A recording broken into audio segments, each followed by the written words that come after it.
Dear students, welcome to the new chapter Alternating Currents. Chapter number 7. The important area in this chapter, focus area, is AC through a resistor, phasor, AC through an inductor, AC through an capacitor and transformer. Alternating current എന്ന് പറയുന്ന ചാപ്റ്ററിൽ പ്രധാനമായും ശ്രദ്ധിക്കേണ്ട പോയിന്റുകളായിട്ട് ഏരിയകളായിട്ട് തന്നിട്ടുള്ളത് ഈ 5 എണ്ണമാണ്. റെസിസ്റ്ററിലൂടെയുള്ള A C, ഇൻഡക്ടറിലൂടെയുള്ള എ സി, കപ്പാസിറ്ററിലൂടെയുള്ള എ സി ആൻഡ് ട്രാൻസ്ഫോമർ.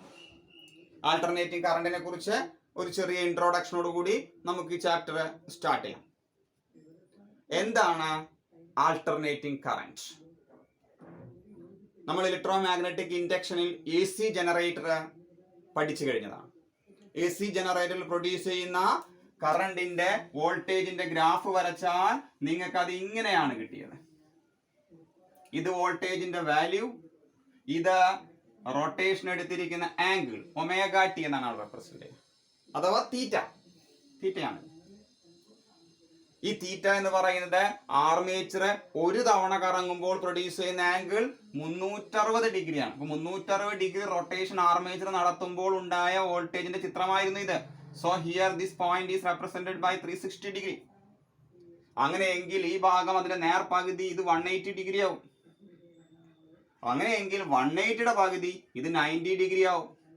അപ്പൊ 90 290 അപ്പൊ 180. അപ്പൊ അടുത്തതിന്റെ പകുതി വരുന്നത് 390, ഇറ്റ് ഈസ് 270. അപ്പൊ ഡിഫറെന്റ് ആംഗിളുകൾക്ക് അനുസരിച്ച് ആർമേച്ചറിൽ കോയിൽ ഉണ്ടായ വോൾട്ടേജിന്റെ വിലയാണിത്. എപ്പോഴോ ഒരിക്കൽ ആർമേച്ചറിൽ ഉണ്ടായ വോൾട്ടേജ് മാക്സിമത്തിലേക്ക് എത്തിയിട്ടുണ്ട്, പോസിറ്റീവ് മാക്സിമം ആയിരുന്നത്. എപ്പോഴോ ഒരിക്കൽ ആർമേച്ചറിൽ ഉണ്ടായ വോൾട്ടേജിന്റെ വില നെഗറ്റീവ് മാക്സിമത്തിൽ എത്തിയിട്ടുണ്ട്. ഇത്തരം വോൾട്ടേജുകളെയാണ് നിങ്ങൾ ആൾട്ടർനേറ്റീവ് വോൾട്ടേജ് അല്ലെങ്കിൽ ഇത്തരം കറണ്ടുകളെയാണ് ആൾട്ടർനേറ്റീവ് കറണ്ട് എന്ന് വിളിച്ചത്. ഇവിടെ വി എന്ന് എഴുതുന്നതിന് പകരം ഐ എന്ന് എഴുതിയാൽ ആൾട്ടർനേറ്റീവ് കറണ്ട് ആയി. നോക്കൂ, ഈ ആംഗിളുകളെ ഫ്രെയിം റൊട്ടേറ്റ് ചെയ്ത ആംഗിളാണ്. ഇത് റേഡിയനിൽ പറയണമെങ്കിൽ π/2 ആണ് 90 വരിക, പൈ ആണ് 180 വരിക, 2π/2 എന്ന് പറയും. അപ്പൊ അടുത്ത കഷ്ണം സ്വാഭാവികമായി 3π/2, ഇത് 2π ആയിരിക്കും. ഇത് റേഡിയന്റെ ടേമിലുള്ള ഡിവിഷനാണ്. ഇങ്ങനെ ഫ്രെയിം കറങ്ങുമ്പോൾ സൃഷ്ടിക്കുന്ന ആംഗിളിനനുസരിച്ചിട്ടാണ് ആർമേച്ചറിൽ ഉണ്ടായ വോൾട്ടേജിന്റെ വില മാറിയത്. നോക്കൂ, വില സമയത്തിനനുസരിച്ച് കൂടി കൂടി കൂടി കൂടി വന്ന് എപ്പോഴോ മാക്സിമായി പിന്നെ തിരിച്ച് സീറോയിലേക്ക് വന്നു. അത് കഴിഞ്ഞ് പിന്നെ ഓപ്പോസിറ്റ് ഡയറക്ഷനിൽ അത് കൂടി കൂടി മാക്സിമത്തിലേക്ക് പോയി തിരിച്ച് സീറോയിലേക്ക് എത്തി. ഇതിങ്ങനെ ആവർത്തിച്ചുകൊണ്ടിരിക്കുകയാണ് ആൾട്ടർനേറ്റീവ് വോൾട്ടേജ്. അപ്പൊ ചാർജ് കേരിയേഴ്സിന്റെ മൂവ്മെന്റ് ലെഫ്റ്റ് ടു റൈറ്റ് ആണ് ആദ്യത്തെ ഹാഫിൽ കാണിക്കുന്നതെങ്കിൽ അടുത്ത ഹാഫിൽ അത് റൈറ്റ് ടു ലെഫ്റ്റ് കാണിക്കും. ഇത് അങ്ങോട്ടും ഇങ്ങോട്ടും ഇങ്ങനെ ഓസിലേറ്റ് ചെയ്തുകൊണ്ടിരിക്കുക. എ സിയിൽ ചാർജുകള് ഊഞ്ഞാലാടുന്നത് പോലെ. നെറ്റ് ഫ്ലോ എത്രയെന്ന് ചോദിച്ചാൽ 0 ആണ് കേട്ടോ എ സിയില്. അതുകൊണ്ടാണ് ഇതിനെ ഇലക്ട്രോപ്ലേറ്റിങ്ങിനൊന്നും ഉപയോഗിക്കാൻ പറ്റാത്തത് ഈ കറണ്ടിന്. കാരണം ചാർജ് കേരിയേഴ്സ് മെറ്റൽ സർഫേസ് അലിഞ്ഞു ചേർന്ന് അപ്പുറത്ത് പോയി അടിയും, അത് കഴിഞ്ഞ് നേരെ തിരിച്ച് ഇപ്പുറത്തന്നെ അടിയും. നെറ്റ് ഇഫക്റ്റ് ഉണ്ടാവില്ല. പക്ഷെ നമുക്ക് ആവശ്യമുള്ള ലൈറ്റ് ഒക്കെ പ്രൊഡ്യൂസ് ചെയ്യാൻ, മെഷീനറീസ് ഒക്കെ വർക്ക് ചെയ്യാൻ ഈ നെറ്റ് ഇഫക്റ്റ് ഇല്ലാത്ത ആളെ കൊണ്ട് പറ്റുന്നുണ്ട്. ഏതോ ഒരു വിലക്കനുസരിച്ചിട്ടാണ് എ സിയുടെ റെസ്പോൺസ് വരുന്നത്. അത് ഏത് വിലക്കാണ് എന്നുള്ളത് നമ്മൾ അടുത്ത ടോപ്പിക്കിൽ നോക്കും. എന്തായാലും നിരന്തരം വില മാറുകയും ഡയറക്ഷൻ പീരിയോഡിക്കലായി മാറുകയും ചെയ്യുന്ന കറണ്ടുകളെ അല്ലെങ്കിൽ വോൾട്ടേജുകളെ വിളിക്കുന്ന പേരാണ് ആൾട്ടർനേറ്റിംഗ് വോൾട്ടേജ് അല്ലെങ്കിൽ alternating current. And alternating current is represented by I = I0 sin omega t, where I0 is the maximum value or peak value of current. T is the time, omega is the rotating frame angular velocity. Omega t is called phase of the current. കാരണം A സിയുടെ instantaneous value എന്ത് പോസിറ്റീവിലാണോ നെഗറ്റീവിലാണോ അത് വരുന്നത് എന്നൊക്കെ തീരുമാനിക്കുന്ന ആൾ omega T ആണ്, തീറ്റയാണ്. That instantaneous value determine physical quantity is called phase. When phase changes, shape of AC also changes.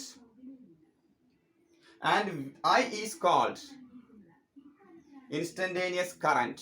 കാരണം സമയത്തിനനുസരിച്ച് മാറുന്ന കറണ്ടാണ്. I0 maximum current. T time omega angular velocity, omega t is called phase. Similarly, you can write an alternating voltage V is equal to V0 sin omega t. So this is our introduction of our topic. You come to the chapter alternating current, a current whose value changes continuously with the time. And direction changes periodically. കൃത്യമായ ഇടവേളകളിൽ positive നെഗറ്റീവിലേക്ക് പോകും. Periodically is called an alternating current. Net effect of alternating current or voltage in a full cycle in a full rotation is zero. At the same time it produces some effects in devices. അപ്പോൾ A സിയുടെ ഏത് വിലക്കനുസരിച്ചാണ് effect ഉണ്ടാവുന്നത് എന്നുള്ളതാണ്. A സിയുടെ full സൈക്കിളിലുള്ള average value കണ്ടാൽ അതിന്റെ വില എന്ന് പറയുന്നത് സീറോ ആണ്. ഏവറേജ് വില സീറോ കിട്ടാനുള്ള കാരണം എന്താ? കാരണം ചാർജുകൾ ഒരു സൈഡിലേക്ക് ഷിഫ്റ്റ് ചെയ്തു, അത് അതേപോലെ തിരിച്ചും ഇങ്ങോട്ട് വന്നു, നെറ്റ് ഇഫക്റ്റ് ഇല്ല. പക്ഷേ ഈ ആൾ അങ്ങോട്ടും ഇങ്ങോട്ടും ഒഴുകുന്നതിന്റെ ഭാഗമായി മെറ്റാലിക് കണ്ടക്ടർ കൊടുക്കുന്ന ഒപ്പോസിഷൻ ഓവർകം ചെയ്യേണ്ടി വരും. മെറ്റാലിക് കണ്ടക്ടർ കൊടുക്കുന്ന ഒപ്പോസിഷൻ ഓവർകം ചെയ്യണമെങ്കിൽ അവിടെ റെസിസ്റ്റൻസിന് ഓവർകം ചെയ്യണമെങ്കിൽ എനർജി വേണം. അപ്പോൾ ഒരു എനർജി ലോസ് ഉണ്ടായിരിക്കും. അതിന്റെ ഫലമായിട്ട് ചൂടാവും. ആ ചൂട് കൂടിയാൽ ലൈറ്റായിട്ട് മാറും. അപ്പോൾ ഒരു വസ്തു പ്രകാശിക്കണമെങ്കിൽ അങ്ങോട്ടും ഇങ്ങോട്ടും ഓസിലേറ്റ് ചെയ്തുകൊണ്ട് പ്രശ്നമില്ല. കാരണം അത് ഹീറ്റ് ഉണ്ടാക്കുകയും ഹീറ്റിന്റെ അളവ് കൂടിയാൽ അത് പുറത്തേക്ക് ലൈറ്റായിട്ട് നമുക്ക് കിട്ടുകയും ചെയ്യും. അപ്പോൾ ബൾബുകൾ കത്തണമെങ്കിൽ എ സിക്ക് ഇഫക്റ്റ് ഉണ്ടാക്കാൻ പറ്റുന്നുണ്ട് എന്നാണ് അർത്ഥം. എന്നാൽ എ സിയുടെ ആവറേജ് വാല്യൂ കണ്ടാൽ സീറോ ആണ്. അപ്പോൾ എ സിയുടെ ഏത് വിലയ്ക്ക് അനുസരിച്ചിട്ടാണ് നമുക്ക് ഈ മെഷർമെന്റ് നടത്താൻ പറ്റുക? ആ മെഷർമെന്റ് നടത്താൻ വേണ്ടി നമ്മൾ എടുത്തിട്ടുള്ള മാത്തമാറ്റിക്സിന്റെ പേരാണ് RMS value of A C. ഒരു സർക്യൂട്ടിൽ എ സിയുടെ ഇഫക്റ്റീവ് ആയിട്ടുള്ള വില എത്ര എന്ന് പറയാൻ വേണ്ടി നമ്മൾ ഉപയോഗിക്കുന്നതാണ് RMS value, root mean square value. റിവേഴ്സിലാണ് ഇങ്ങോട്ട് മാത്തമാറ്റിക്സ് ചെയ്യാം. നെഗറ്റീവ് ഹാഫും പോസിറ്റീവ് ഹാഫും വന്നതുകൊണ്ടാണ് ആവറേജ് എടുത്തപ്പോൾ നിങ്ങൾക്ക് അത് സീറോ കിട്ടിയതുള്ളത്. എന്നാൽ ഇവിടെ ആദ്യം നെഗറ്റീവിന്റെ പ്രശ്നം ഒഴിവാക്കാൻ വേണ്ടി സ്ക്വയർ കാണും, എന്നിട്ട് ആവറേജ് കാണും. ഈ സ്ക്വയർ കണ്ടത് ഒഴിവാക്കാൻ വേണ്ടി അവസാനം എന്തും കാണും? റൂട്ട് കാണും. Square mean root. ഇത് കണ്ടു കഴിഞ്ഞാൽ നിങ്ങൾക്ക് നെറ്റ് ഇഫക്റ്റ് സീറോ വരില്ല. ഈ കിട്ടുന്ന വില എ സി സർക്യൂട്ടിൽ കാണിക്കുന്ന ഇഫക്റ്റീവ് ആയിട്ടുള്ള വാല്യൂ ആയിട്ട് മാച്ചുമാണ്. So RMS value of A C is called effective value of AC, which is expanded as root mean square value. നമുക്ക് റൂട്ട് മീൻ സ്ക്വയർ വാല്യൂ കാണുന്നതിന്റെ മാത്തമാറ്റിക്സ് ഞാനൊന്ന് പറയാം. നമുക്ക് ടോപ്പിക്കിലേക്ക് ആവശ്യമില്ലെങ്കിലും ഞാൻ ഇതൊന്ന് പറഞ്ഞു വെക്കാം. RMS value of A C, root mean square value. എങ്ങനെയാണ് എ സിയുടെ റൂട്ട് മീൻ സ്ക്വയർ വാല്യൂ കാണുന്നത്? കാരണം എ സി ഡിവൈസുകളിൽ പ്രതികരിക്കുന്നത് RMS വാല്യൂവിന് അനുസരിച്ചിട്ടാണ്. അതിനു മുൻപ് ഞാൻ ഈ ചാപ്റ്ററിൽ ആവശ്യമായ കുറച്ച് മാത്തമാറ്റിക്കൽ റിസൾട്ടുകൾ എഴുതി വെക്കുകയാണ്. ചില ഇന്റഗ്രേഷന്റെ റിസൾട്ടുകളാണ്. Integral 0 to t sin omega t dt കണ്ടാൽ 0 ആണ്. cos omega t ഫുൾ സൈക്കിളിൽ ഇന്റഗ്രേറ്റ് ചെയ്താൽ 0 ആണ്. sin omega t cos omega t full സൈക്കിളിൽ ഇന്റഗ്രേറ്റ് ചെയ്താൽ 0 ആണ്. cos omega t sin omega, കാരണം ഈ ഓർഡർ മാറിയാൽ ഇന്റഗ്രേഷനിൽ വ്യത്യാസങ്ങളുണ്ട്. cos omega t sin omega t differentiate ചെയ്താൽ 0 ആണ്. Integral 0 to t sin square omega t dt എന്ന് പറയുന്ന ഇന്റഗ്രേഷൻ നടത്തിയാൽ ഉത്തരം പൈ ബൈ ഒമേഗ ആയിരിക്കും. Okay. cos square omega t integrate ചെയ്താൽ അതും പൈ ബൈ ഒമേഗ ആയിരിക്കും. sin omega t into sin omega t minus delta dt എന്ന് കണ്ടാൽ നിങ്ങൾക്ക് കിട്ടുന്ന ഉത്തരം pi by omega cos delta ആയിരിക്കും. നോക്കൂ, ഇത്രയും ഉത്തരങ്ങൾ നിങ്ങൾ മനസ്സിൽ വെച്ചിരിക്കണം. നിങ്ങൾ മാത്തമാറ്റിക്സ് കംപ്ലീറ്റ് സെക്കൻഡ് ഇയർ കഴിയുമ്പോഴേക്ക് റിസൾട്ട് ഒക്കെ കയ്യിലുണ്ടാവും. പക്ഷെ എനിക്കിവിടെ ആവശ്യമുള്ളത് കൊണ്ട് ഞാനിവിടെ എഴുതിയെന്ന് മാത്രം. വേറെ ഒന്ന്, ആവറേജ് കാണുക ഒരു ആൾട്ടർനേറ്റിംഗ് ഫിസിക്കൽ ക്വാണ്ടിറ്റിക്ക് എങ്ങനെയാണ് എന്നുള്ളതാണ്. സാധാരണ നമ്മൾ കാണുന്ന ആവറേജിനെ നമ്പർ ആവറേജിങ് എന്നാണ് വിളിക്കുക. എല്ലാ വിലയും കൂടി കൂട്ടി എണ്ണം കൊണ്ടായിരിക്കുക. പക്ഷെ ഇവിടുത്തെ ഫിസിക്കൽ ക്വാണ്ടിറ്റി സമയത്തിനനുസരിച്ച് മാറുന്നത് കൊണ്ട് സമയം കൊണ്ട് വേണം ഹരിക്കാൻ. കൂട്ടുക എന്ന് പറയുന്നത് കണ്ടിന്യൂസ് ആയിട്ടുള്ള പ്രോസസ് ആയതുകൊണ്ട് ഇന്റഗ്രേഷൻ നടത്തിയിരിക്കണം. അതുകൊണ്ട് പവറിന്റെ ആവറേജ് കണ്ടാൽ സിഗ്മയ്ക്ക് പകരം ഇന്റഗ്രൽ പി ഡി ടി ആണ് കാണേണ്ടത്. മനസ്സിലായില്ലേ? ഇവിടെ ആരെയാണ് ഇന്റഗ്രേറ്റ് ചെയ്യേണ്ടത് അതിവിടെ വരും. സിഗ്മ ഇടുന്നതിന് പകരം എന്തായിരിക്കും? അതിന് പകരം ഇന്റഗ്രേഷൻ നടത്തണം. രണ്ടും അഡീഷൻ ആണോ ഒന്ന് കണ്ടിന്യൂസ് സമ്മേഷൻ ആണോ മാത്രം. ഡിവൈഡഡ് ബൈ നമ്പറിനനുസരിച്ചിട്ടല്ല മാറുന്നത്, സമയത്തിനനുസരിച്ചിട്ടാണ് ഫിസിക്കൽ ക്വാണ്ടിറ്റി മാറുന്നത് എന്നുള്ളതിനാൽ ആരെ കൊണ്ട് ഡിവൈഡ് ചെയ്യണം? ടൈമിനെ കൊണ്ട്, സൈക്കിൾ എന്താ പറയുക, ടൈം പീരീഡിനെ കൊണ്ട് ഡിവൈഡ് ചെയ്യണം. And time period is equal to 2π by omega. ഇത്രയും ഒന്ന് മനസ്സിൽ വെച്ചേക്കണം. എങ്കിൽ നമുക്ക് ഈ ടോപ്പിക്ക് ഭംഗിയായി എക്സ്പ്ലെയിൻ ചെയ്യാം. RMS value of A C, square mean root. ആദ്യം സ്ക്വയർ ചെയ്യണം, പിന്നെ ആവറേജ് കാണണം, പിന്നെ റൂട്ട് കാണണം. അപ്പൊ നിങ്ങൾക്ക് എ സിയുടെ ഒരു വില കിട്ടും. ആ വിലയാണ് ഇഫക്റ്റീവായി സർക്യൂട്ടിൽ കാണാൻ പറ്റുക. So it is called RMS value or effective value of A C. നമുക്ക് എ സി വോൾട്ടേജിന്റെ വില ഒന്ന് എഴുതി വെക്കാം. V equal to V0 sin omega t. ആദ്യം അതിനെ സ്ക്വയർ ചെയ്തു. So it is V square is equal to v0 square sin square omega t. അതിനുശേഷം മീൻ കണ്ടു, ആവറേജ് കണ്ടു. ആവറേജ് കണ്ട മെത്തേഡ് ഇവിടെ എഴുതി വെച്ചിട്ടുണ്ട്. അപ്പൊ വി സ്ക്വയറിന്റെ മീൻ is equal to integral 0 to t v0 square sin square omega t dt divided by capital T. That is equal to constant മാറ്റിയിട്ടാൽ v0 square പുറത്തേക്ക് വന്നു, divided by t പുറത്തുണ്ട്. Integral 0 to t sin square omega t dt. Sin square omega t integrate ചെയ്ത pi by omega ആണ്. So you get v0 square by capital T into pi by omega. That is v square mean. അപ്പൊ squaring കഴിഞ്ഞു, averaging കഴിഞ്ഞു. ഇനി കാണേണ്ടത് എന്താ? റൂട്ടും കൂടി കണ്ടു കഴിഞ്ഞാൽ ഇതിന്റെ വാല്യൂ പിന്നെ എന്ത് എഴുതാം? RMS എന്ന് എഴുതാം.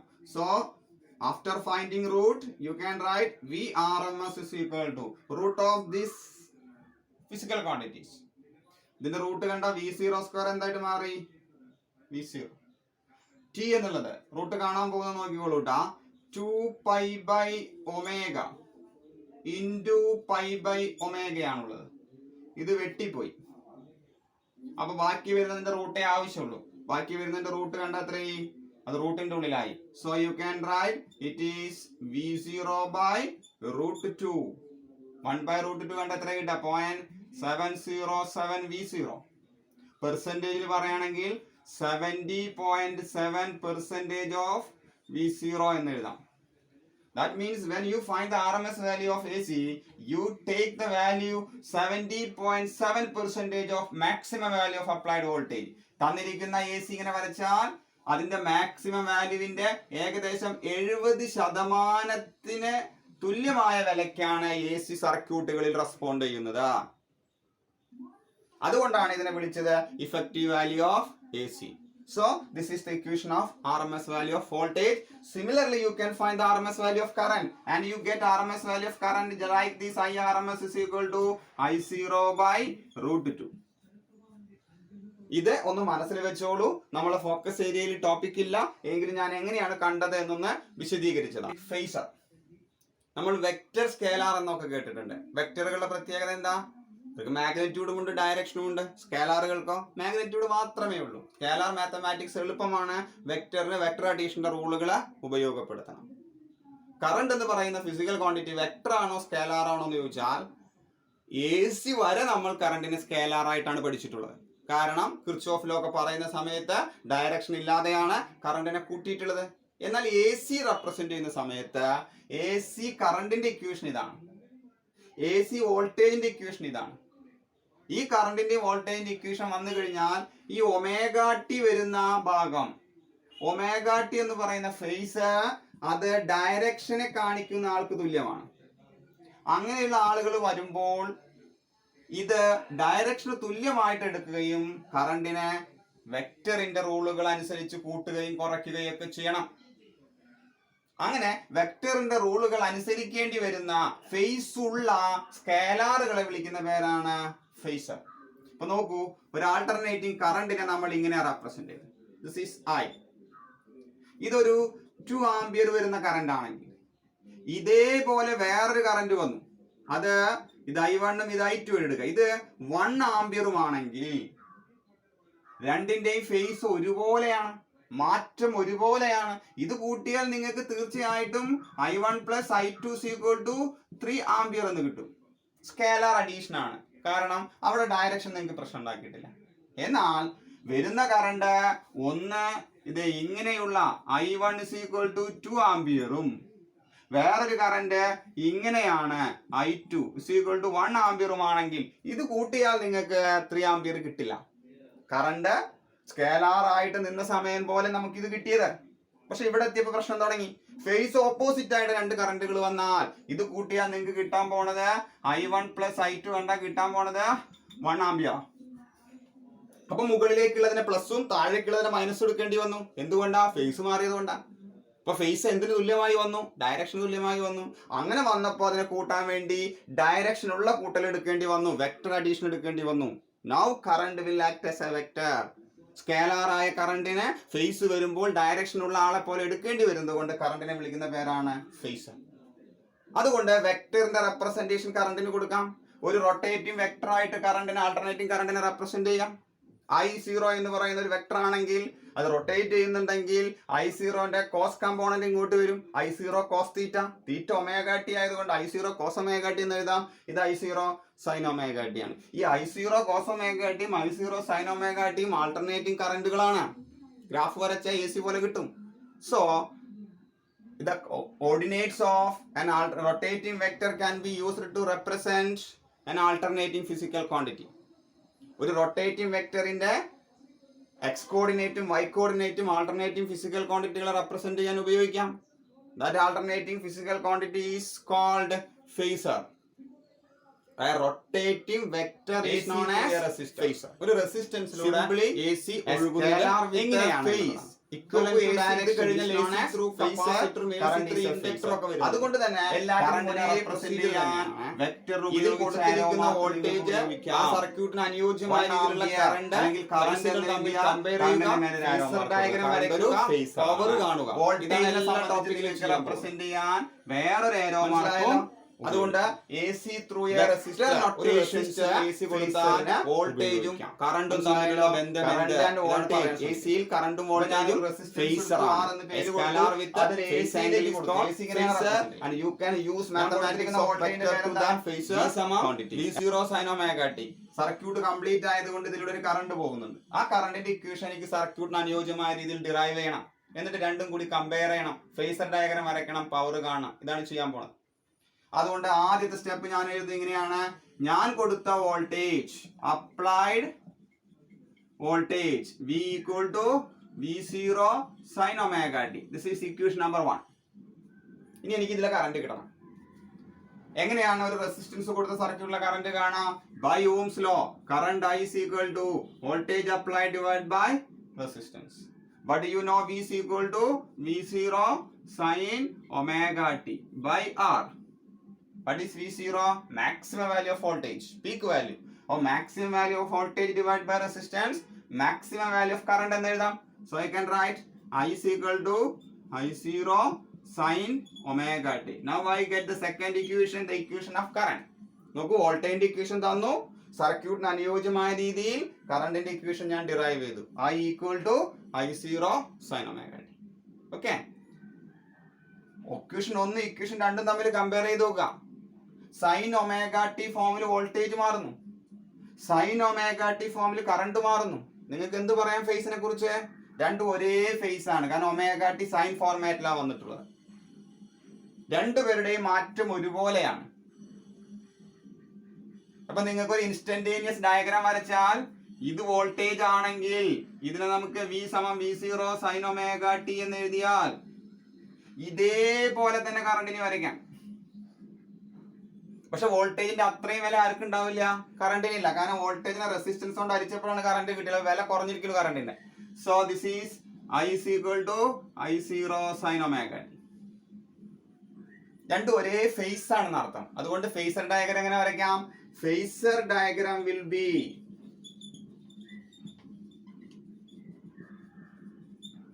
ആദ്യം നമ്മൾ കൊടുത്ത ആൾ വോൾട്ടേജ് അല്ലേ, അപ്പൊ വോൾട്ടേജിന് ഒരു ആരോ മാർക്ക് കൊണ്ട് റെപ്രസെന്റ് ചെയ്യും. This is voltage. അടുത്തത് എന്താണ്? ഒരേ ഫേസ്, അപ്പൊ ഒരേ ഡയറക്ഷനിൽ അടുത്ത ആളെ വരച്ചു കറന്റ്. രണ്ടുപേരും ഒരേ ഡയറക്ഷനിൽ വരയ്ക്കുക, ഇതാണ് ഫേസർ ഡയഗ്രാം. പക്ഷെ ഇയാളുടെ അത്രയും വലുപ്പം ആയിരിക്കില്ല കറണ്ടിനുള്ള ഫേസർ ഡയഗ്രത്തിന് വരയ്ക്കരുത്, കാരണം വോൾട്ടേജിനേക്കാൾ താഴ്ന്ന വിലയെ കറണ്ടിന് വരും. രണ്ടും ഒരേ ഡയറക്ഷനിൽ വരയ്ക്കണം, ഇതാണ് ശ്രദ്ധിക്കേണ്ടത്. ഇത് സെപ്പറേറ്റ് വരയ്ക്കുന്നതിന് പകരം വേണമെങ്കിൽ നിങ്ങൾക്ക് രണ്ട് ഏരോ മാർക്ക് ഒറ്റ വരയിൽ കാണിക്കാം. വലിയ ഏരോ മാർക്ക് വോൾട്ടേജ്, ചെറിയ ഏരോ മാർക്ക് ആരാണ്? കറണ്ട് ആണ്. ഇനി അതുമല്ലെങ്കിൽ ഞാൻ നേരത്തെ വരച്ചതുപോലെ രണ്ട് ഏരോ മാർക്ക് താഴ്ത്ത് വെച്ച് കാണിക്കാം. ഇത് വോൾട്ടേജ് ആണെങ്കിൽ ഇത് കറണ്ട് ആണ്. This is the phasor diagram. എന്താണ് റെസിസ്റ്റീവ് സർക്യൂട്ടിൽ കറണ്ട് വോൾട്ടേജും തമ്മിലുള്ള ബന്ധം? In a resistive circuit current and voltage are in same phase. അപ്പോൾ അപ്ലൈഡ് വോൾട്ടേജ് എഴുതി, കറണ്ടിന്റെ ഇക്വേഷൻ സർക്യൂട്ടിന് അനുയോജ്യമായ രീതിയിൽ കണ്ടെത്തി, ഫേസർ ഡയഗ്രാം വരച്ചു. ഇനി ഒന്നുകൂടി ബാക്കിയുള്ളൂ, ഈ സർക്യൂട്ടിലെ പവർ കാണാം. പവറിന്റെ ഇക്വേഷൻ എന്താ? Power is equal to P average is equal to integral 0 to t. ഇതാണ് മെത്തേഡ് പറഞ്ഞു തന്നിട്ടുള്ളത്. വോൾട്ടേജ് ഇൻറ്റു കറണ്ടിനെ വിളിക്കുന്ന പേരാണ് power. dt by capital T ആണ്. that is equal to integral 0 to t. വോൾട്ടേജിന് പകരം equation number 1 V0 sin omega t. കറണ്ടിന് പകരം equation number 2 I0 sin omega t dt by capital T. കോൺസ്റ്റന്റുകളെ മാറ്റിയിട്ടാൽ V0 പുറത്തു വന്നു, I0 പുറത്തു വന്നു, ഡിവൈഡ് ബൈ ക്യാപിറ്റൽ T ഉണ്ട്. Integral 0 to t sin omega t into sin omega t sin square omega t dt. sin square omega t dt യുടെ ഉത്തരം എന്താ? നേരത്തെ പറഞ്ഞു വെച്ചിട്ടുണ്ട്, പൈ ബൈ ഒമേഗ ആണ്. So you get V0 I0 by t. t എന്ന് പറഞ്ഞാൽ 2 pi by omega into pi by omega. Pi by omega get cancel. അപ്പൊ V0 I0 by 2 ആണ് നിങ്ങൾക്ക് ആവറേജ് പവർ വരുന്നത്. V0 I0 by 2. വേണമെങ്കിൽ എനിക്ക് ഇതിനെങ്ങനെ മാറ്റി എഴുതാം? V0 by √2 into I0 by √2. കാരണം നമുക്ക് പരിചയമുള്ള ഒരാളാണത്. V0 by √2 എന്ന് പറഞ്ഞാൽ എന്താ? RMS വാല്യൂ ഓഫ് വോൾട്ടേജ് ആണ്. I0 by √2 എന്ന് പറഞ്ഞാൽ എന്താ? RMS വാല്യൂ ഓഫ് കറന്റ് ആണ്. So I can write P average is equal to V RMS into I RMS. That means in a resistive circuit, that circuit consumes power. Resistance ഉള്ള circuit electrical എനർജിയെ heat energy ആയിട്ട് കുറച്ച് പുറത്ത് വിട്ടിട്ടുണ്ടായിരിക്കും. That power loss is represented by P average is equal to V RMS into I RMS. Okay, അപ്പോൾ ഞാൻ ഇവിടെ എഴുതി വെച്ചതിന്റെ ഇക്വേഷന്റെ പ്രാധാന്യം എന്താ? ഒരു സർക്യൂട്ടിൽ, ഒരു റെസിസ്റ്റീവ് സർക്യൂട്ടിൽ AC പവർ ഡിസിപ്പേഷൻ നടത്തുന്നതും RMS വിലയുടെ പ്രോഡക്റ്റിനനുസരിച്ചിട്ടാണ്. ഇതുകൊണ്ടാണ് നമ്മൾ RMS വില ഇത്ര പ്രാധാന്യത്തോടെ പറഞ്ഞത്, which is known as effective value of AC എന്ന് പറഞ്ഞത്. ഓക്കെ, ശ്രദ്ധിക്കുക, അടുത്ത 2 ടോപ്പിക്കിൽ ഇത് തന്നെ പറയാൻ പോണത്. അപ്ലൈഡ് വോൾട്ടേജ്, സർക്യൂട്ടിന് അനുയോജ്യമായ കറണ്ടിന്റെ equation, phasor diagram, then average power.